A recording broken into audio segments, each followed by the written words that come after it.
Good day, Michael Williams with Creative Studios. My branding's on the screen. This is the day you probably have been waiting for. Well, maybe not. I'm just kidding. Anyways, happy National Church Media Streaming Creative Studios Church Streamers Media. One person does the job of 10 people day. That's the new day. I'm not going to repeat it because I made it up. So, a lot of you have been asking something that I've been struggling with, and they've been asking, how can we stream to, sorry, I had to move my camera. How can we stream to YouTube, Facebook, our website, whatever your website may be, or if you're just taking your embed code from your Facebook and your YouTube, which you can do, you can just take the embed code and put it on your website and Instagram all at the same time.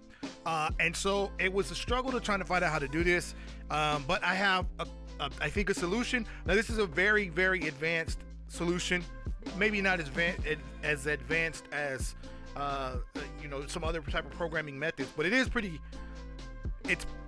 intricate to stream to all of them. So you can actually stream to however many, and you're gonna have to use a couple of different things. You're gonna have to use Restream or Caster, so that will give you the ability to stream somewhere else, your 3 or 4 different platforms.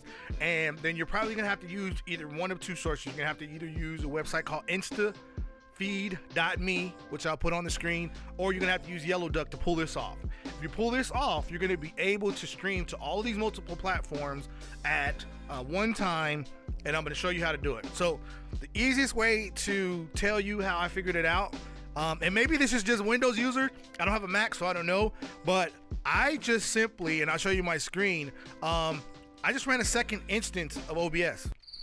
That's it. I opened OBS up one time, and this really works for people who are pre-recording. I haven't tested it out with streaming yet. I just opened up a second instance of OBS. That's what I did. And I put a stream destination for one OBS and I streamed, and I put another stream destination for a second instance of OBS, and it worked.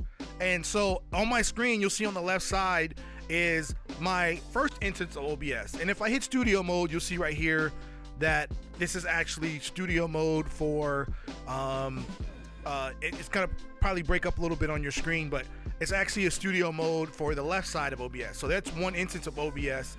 And then on the right side, you'll see this is a whole second OBS on my screen. So this is actually another, I just clicked OBS a second time. That's essentially what I did.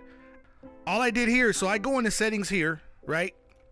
And I go in here and I put my stream key, and mine just connected to my Restream. So my Restream is gonna handle my Facebook, my YouTube, and my Periscope or Twitter, as well as whatever I got in whatever I have inside of Restream. That's connected there, right? So that's my first instance. And then what I also do is I go to Tools and I hit Auto Configuration Wizard. Where is it at? Oh, I can't do it now because I'm streaming, but there's a button here that says Auto Configuration Wizard. Actually, let me go to this one and do it. And actually, let me turn off my screen and my OBS. So this is my second instance of OBS, right? I click on Tools and I go to Auto Configuration Wizard. What that does is tells me what my computer can handle. It'll tell me what my computer can handle bitrate wise and settings wise. I do have a beast of a machine, so I haven't tried this on I have a TV machine that was donated to our studios that has a 24 core chip in it, 32 gigs of RAM, so I'm sure it can handle a little more. But point is that it'll tell you how much your machine handles. I ran the test and it tells you that my machine and my internet can handle 4,000 kilobits per second for streaming. I've actually pulled back, and usually I go out at about 1,500. Just because 1.5 meg is pretty good for streaming. Also, it's really good for a phone. So having a higher bit rate is also going to be determined also by the quality of equipment you have. So if you're running an Elgato or some type of stream card, maybe an ATM Mini or something like that, and a higher end camera, your stream is going to look better because it has more pixels going in. And that's in my opinion. Somebody may disagree with that, but I found that the higher quality going in, even if you reduce the bit rate, it does help with the quality. So I went into this, I run my configuration, it tells me I can handle 4,000. My machine can handle 4,000. What I do is I go in at 1,500, so I have a little headroom. Now I take the fact that I can handle 4,000 according to my internet and my machine, and I split that in two. And so I can run each stream at 1,500 kilobits per second and have pretty good quality. So over here on my left side, as you can see, this is just my regular setup. And if I were gonna add a video, obviously you should know how to add a video. You just click on the plus sign here, you add your media source, which could be your video, and I'm gonna add, let me see here. I don't know, I'm just add a video real quick. So let's say this is your service. I'll add a countdown for now. Okay, click OK. Now, obviously when I turn this, if I hit OK, this video is gonna pop up and you're gonna hear music as well as my voice. See that for a second.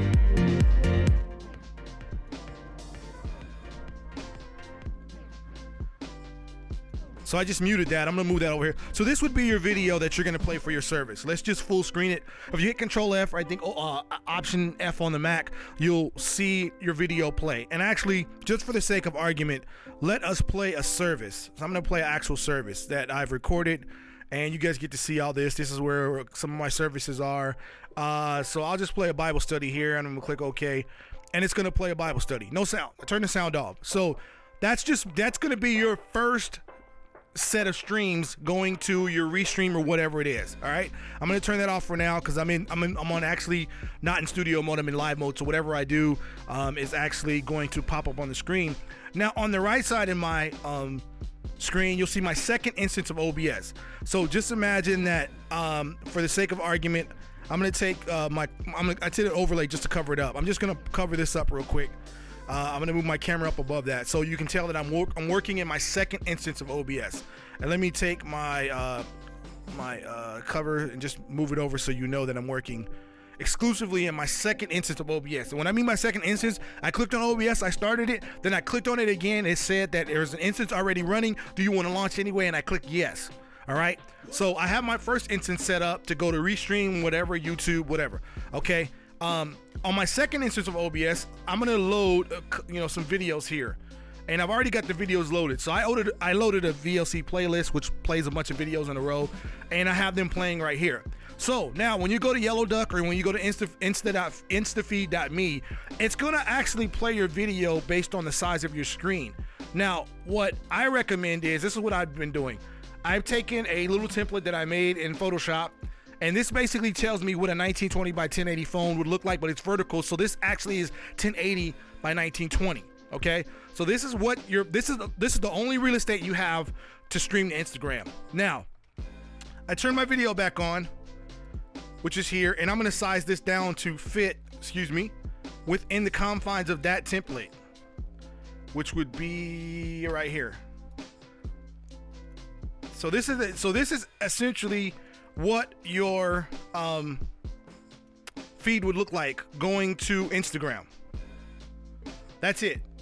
So that's all the screen real estate you have for Instagram. Obviously your comments are going to pop up down here. So I don't know if you wanted to add a logo maybe below. Like I have some logos already saved in here. I'm gonna just put my logo in here that I have.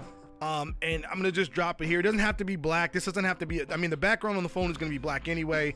So if you want to add a logo here, right, for your, the comments are gonna come up about halfway on the screen.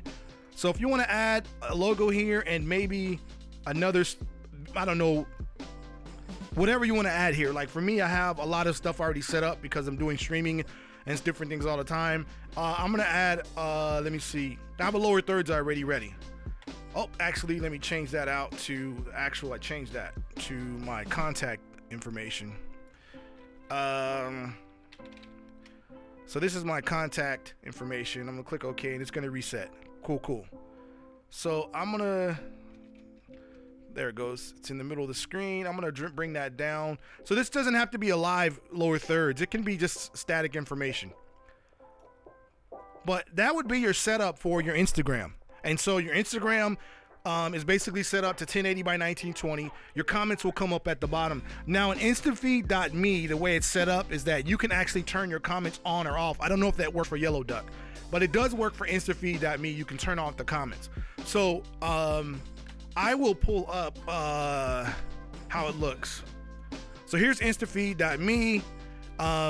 You basically go live on Instagram. It's going to ask you to sign in. Now, they give you 5 streams for free, and each additional stream is $1. You can use Yellow Duck. It's free. It's a preference at this point. It'll give you basically a stream key. It gives you a stream and a stream key, just like anything else. And so you go in here and put advanced, advanced custom art TMP stream.